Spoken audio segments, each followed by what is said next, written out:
Так, всем привет, ребятки. Что тут приехал ко мне вот такой Симкрокс, я у него варил до этого глушитель. Вот это мой шов. Через несколько дней у него порвался рядышком. Вот это уже не мой шов, кто-то ему его 10 еще варил. Ладно, речь сейчас здесь не про это. Он приехал и говорит, что-то свистит у него.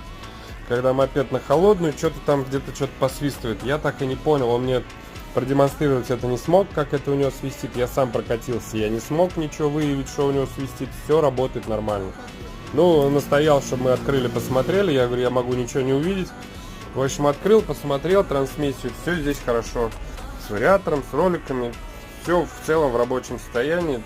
Ну, вот немножко подточены только колодки на сцеплениях. А так, в целом, все в рабочем состоянии. Я тут только продул и его отправлю дальше испытывать.